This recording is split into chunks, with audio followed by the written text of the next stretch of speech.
Brett Dolan with us, play-by-play, Razorback Sports Network, Perfect Game, Touchdown Radio, and I don't know where he is right now. Brett, where in the world are you right now? Well, I flew into Chattanooga, Tennessee, and now I'm driving into Rome, Georgia. I passed a billboard about 30 minutes ago for the Bigfoot Museum, and I didn't stop, but I'm kind of regretting that now. I feel like maybe I have enough curiosity. I should have stopped at the Bigfoot Museum in northern Georgia. Bigfoot Museum sounds like they would have actual, real artifacts of a real Bigfoot. Yes. Either that or just a bunch of Shaquille O'Neal's shoes. There you go. Perfect. What's going on in Rome, Georgia? Well, you probably get asked this question a lot. What do you do when you don't have games? And I don't do well when I don't have games. So it's a rare opportunity for me to see my son, who's with the minor league team here for the Atlanta Braves in the South Atlantic League. So I'm going to see a couple of games. Apparently Hudson White is for the Greenville team that I'll see tonight and tomorrow. So I'll get to check in on at least one former Razorback. But I'm going to kind of cram in a couple of games and see my kid, who I haven't seen in a few months, and kind of wish I was in Baton Rouge. I'm pretty jealous. I think that's going to be a lot of fun. But I'm going to see some baseball regardless. Well, give me your thoughts on Arkansas versus LSU. Where do you think the Razorbacks have an edge in this series? You know, it's been interesting, Phil, as we've talked each of these last few weeks. I didn't have a good feeling for A&M at all, and I didn't have a great feeling for Florida, and I really felt good going into Texas. I don't know if I have a feeling yet for LSU. I feel like Arkansas is a better team than the Tigers, although obviously the box kind of neutralizes maybe a little bit of that advantage. I just hope that the rotation is something we've harped on, we've fretted about. I'm just hoping that it's back on the uptick, and I don't know if it has to be as dominant as it was last week with Gage Wood and Zach Root. I just think it has to be pretty good, because I think we also saw the bullpen be much more effective when they didn't have to fill so many innings. And the offense had one of those great weekends where I don't know if you could expect that every single weekend.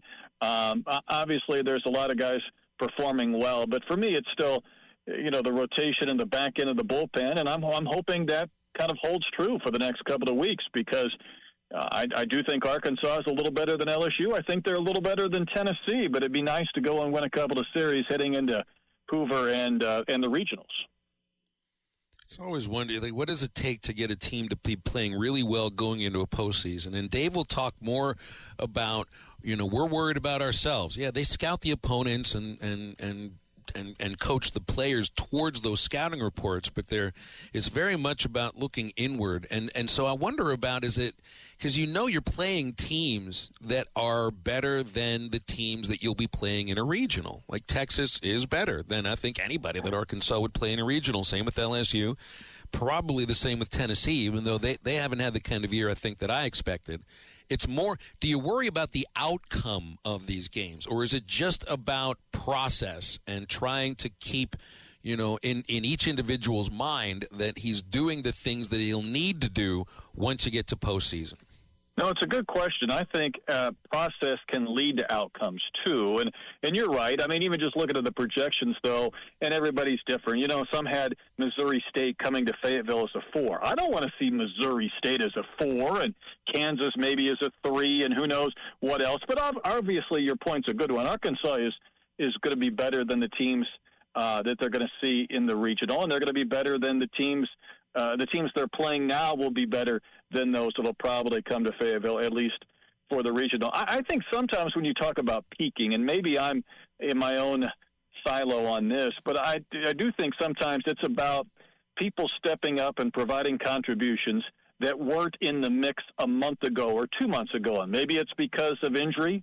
Maybe it's because of opportunity. Maybe it's coming back off injury.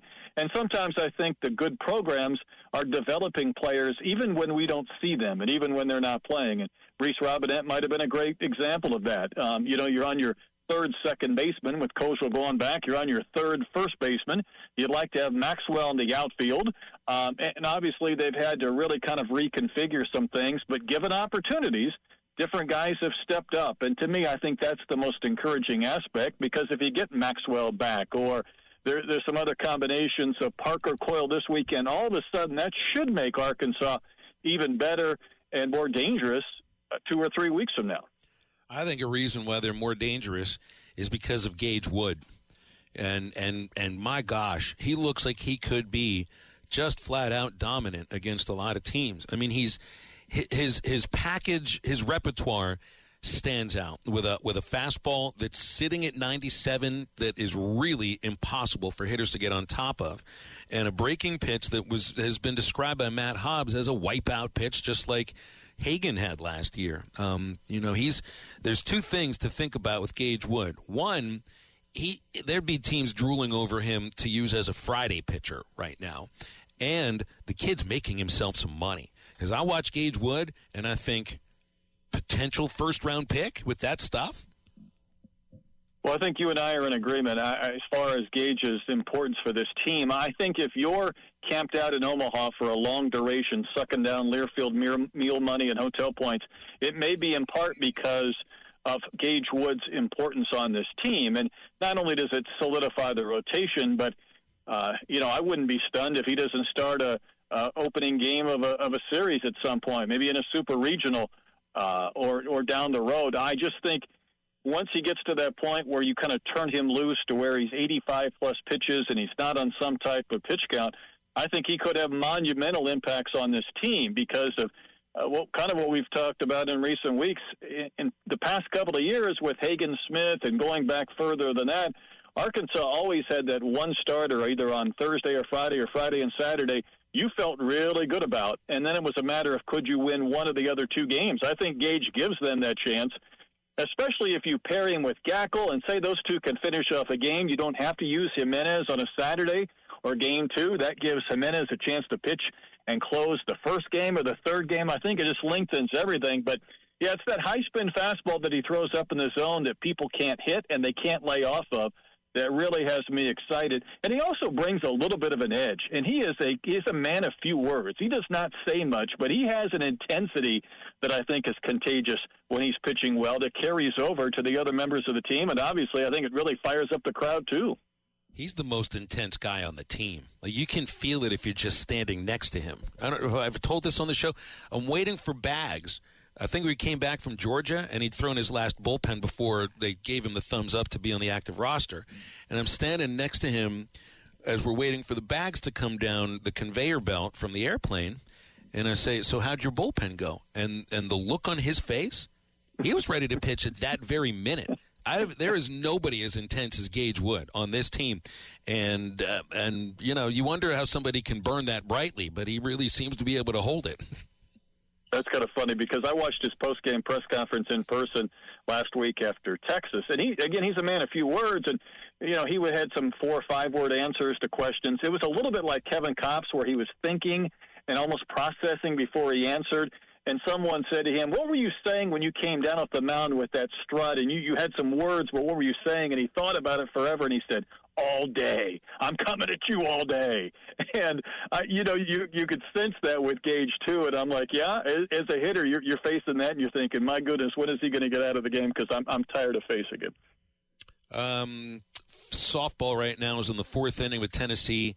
0-0 the score. The winner gets Oklahoma tomorrow. Do you put importance on the SEC tournament for softball? Because they're going to be playing at home, I think, no matter what. My way of thinking is they're now playing teams that they would play in Oklahoma City or to make it to Oklahoma City. So the SEC tournament's not the end-all, be-all, but the level of competition, is close to it, is exactly that. Yeah, I don't know if I put too much stock into it. I think the one major difference between the softball tournament and baseball is the fact that they lean on their regular pitchers because they can throw back-to-back days. They can throw 2 or 3 days in a row. So you really do feel like you're not only facing the teams you might face in Oklahoma City or in a super, you're facing the same pitchers. Sometimes you get 3 days deep into Hoover, you might be facing pitchers who you haven't seen in a couple of weeks and pitchers you're just trying to get through until the next week when the real games count in the regional. Softball operates on a much more minuscule basis. So it's fun. I mean, Tennessee is a pitcher that throws 78 miles an hour. That's the equivalent of about 103 or 104 in baseball. So it's legit. And you got Brie Ellis, the best hitter in college softball, which is incredible to watch. She had one swing yesterday and hit a grand slam to win the game in the bottom of the 7th inning. They walked her. She took every pitch. until they had to face her with the bases loaded, one out, and she hit a grand slam. So it's a fun team to watch. I really would just give anything to see them get their crack at not just hosting a regional and super, but to get to Omaha for the first time. They had a team, probably the best team I thought they'd ever have 2-3 years ago, and they came up one game short. So for them, just to keep doing what they're doing, have a chance to get into the postseason and maybe get to Oklahoma City would be incredible. So last thing, I brought it up on the anniversary of it from '98, the Kerry Wood 20 strikeout game against Houston, which, by the way, I was one day off of attending that. I was there the night before when the Cubs played the Astros. It's the first time I was ever at Wrigley Field. But then I saw, did you have Kerry Wood with your AAA Iowa team to begin that season? I'd forgotten he'd started the season at AAA, and a month later he strikes out 20 batters in a performance that's never been matched.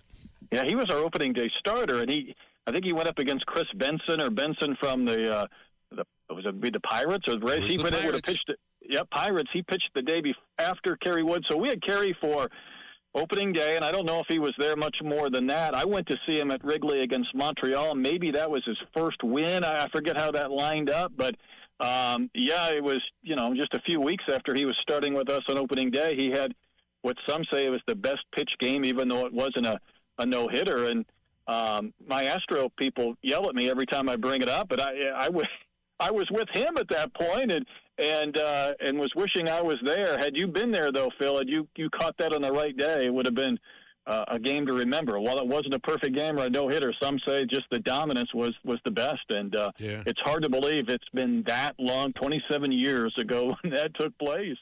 BetOnline is the world's most trusted betting platform and your number one source for all your sports betting action. Baseball season is in full swing and we're into the NBA and NHL playoffs, and BetOnline has more ways to stay in on the action with the latest odds, news, and scores, even live in-game betting while the games are being played. With the largest selection of odds on everything from the MLB, NBA, NHL, and UFC, BetOnline remains the best online source for all your sports wagering information. In between games, head over to the BetOnline Casino with all the top Vegas-style games, including poker and live casino. Bet Online, the game starts here.